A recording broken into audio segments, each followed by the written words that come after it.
don't think I ever carried a baby past 8 weeks. I've had 7 miscarriages. Did infertility for 7 years. Medicine takes a toll on your body. Hormones are crazy. For 7 years, I won every single fight almost. We also had tried adoption. So we had found one woman privately and actually went through almost the whole pregnancy with her. And I was in the room with her during the delivery. And then she decided to keep the baby. We met a woman out at a restaurant who claimed she was pregnant, but she wasn't pregnant. We stopped telling people that we were trying to have a baby because the first time you get excited and you think like, oh, I'm pregnant, and you tell everybody, and then you lose it, and then the questions never stop. We did embryo adoption. We got pregnant with my daughter Lily, and you would think that getting pregnant, after 7 years, it's finally over.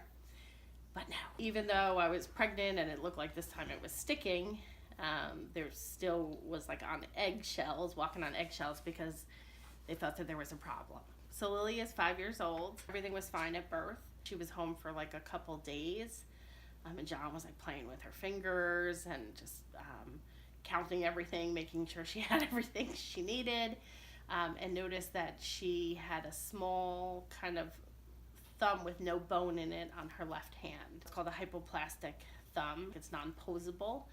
She can't force it to move or to bend, and it would always be smaller than the other ones. In discovering that, we were sent to see a cardiologist, and they discovered she had a bicuspid aortic valve, which means that she has a heart with 2 valves in it instead of 3.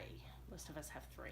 At the beginning, she saw the cardiologist every couple months, and right now she goes every 2 years with no restrictions. And her thumb, it's a discussion. I mean, as parents, we decided not to do anything. She has 10 fingers. She can't really use one very well. She calls it her little thumb. She loves it. She can move it any way she wants. The information she understands changes. I don't really think she understands at this point in time, like what sharing genes with somebody else means, or that we got an embryo from a doctor. We just tell her she grew from a special seed, and that we couldn't grow that seed. So a really giving, loving other mother and father had extra. She's a gift. She's a great kid.